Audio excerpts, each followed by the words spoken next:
വണക്കം. ഇന്ന് നമ്മൾ ഈ പില്ലോ റെഡിമെയ്ഡ് പില്ലോ വാങ്ങിച്ചതുണ്ടല്ലോ, അതിങ്ങനെ സ്റ്റിച്ച് വിട്ടു പോകും. ഇങ്ങനെ വൈറ്റ് കളറായ കാരണം ഇത് പെട്ടെന്ന് അഴുക്കാകും. കണ്ടില്ലേ, അഴുക്കായി പോകുന്നു. ഇത് കണ്ടില്ലേ, ഇതൊക്കെ റെഡിമെയ്ഡ് വാങ്ങിച്ച പില്ലോകളാണ്. കണ്ടില്ലേ, ഭയങ്കര കളറ് അഴുക്ക് പിടിച്ച പോലെ. ഇപ്പം ഇതേ ഞാനിങ്ങനെ വേറെ തുണി ആക്കിയിട്ട് അതിൻ്റെ ഉള്ളിൽ സ്പോഞ്ച് മാത്രം നിറച്ചിട്ടുള്ളൂ. സ്പോഞ്ച് മാത്രം. അങ്ങനെ എങ്ങനെ ചെയ്യാമെന്ന് കാണിച്ചു തരാം.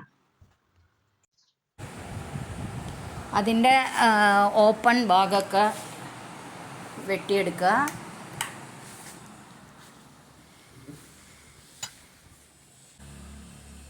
ഓക്കെ, ആ പഴയ നൈറ്റിയുടെ തുണി ഇട്ടിട്ട് അതിൻ്റെ 3/4 ഇഞ്ച് അധികം വെച്ചിട്ട് ബാക്കി കംപ്ലീറ്റ് വെട്ടിക്കളയുക.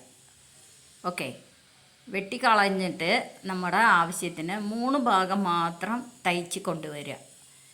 3 ഭാഗം മാത്രം. ഒരു ഭാഗം ഓപ്പണായിട്ട് കിടക്കട്ടെ, നമുക്കത് തയ്ച്ച് കാണിക്കാം. ഞാനിപ്പോൾ തയ്ച്ച് കൊണ്ടുവന്നിട്ടുണ്ട്.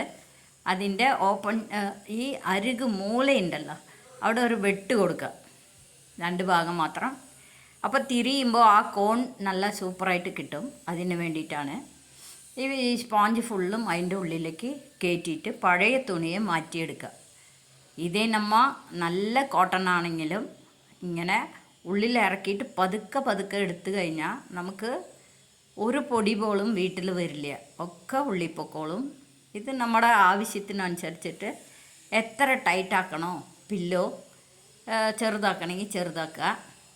ചിലവർക്ക് കട്ടി കുറവ് മതി, ചിലവർക്ക് കുറച്ച് കട്ടി വേണം. അങ്ങനെ നമ്മൾ നോക്കിയിട്ട് അതനുസരിച്ചിട്ട് കറക്റ്റ് ചെയ്യുക, ചെറുതാക്കുക, വലുതാക്കുക. ബാക്കിയുള്ളത് വെട്ടി ഫിനിഷിങ് ഭംഗിയാക്കുക. ഞാനൊന്ന് വെട്ടി ഭംഗിയാക്കി മടക്കി അടിക്കുമ്പോൾ ഇങ്ങനെയാണ് മടക്കി അടിക്കേണ്ടത്, അല്ലെങ്കിൽ നമുക്ക് ആ തുണിയുടെ നൂല് കാണും. ഇപ്പോൾ കണ്ടില്ലേ, അടിച്ചത് നല്ല ഭംഗിയിൽ വന്നു, പുതിയതുപോലെ ആയി. ഓക്കെ, ഇങ്ങനെ മടക്കിയിട്ട് അടിക്കുക. കണ്ടില്ലേ, മടക്കി അടിക്കുക. ഞാൻ 2 അടി അടിച്ചിരിക്കുക ഇതിലിങ്ങനെ. അപ്പോൾ നമുക്ക് വിട്ടുപോകില്ല. കണ്ടില്ലേ, ഇപ്പം ഈ പഴയ തുണികൾ വേസ്റ്റാക്കാണ്ട് ഇങ്ങനെ ചെയ്യാം. Okay, thank you.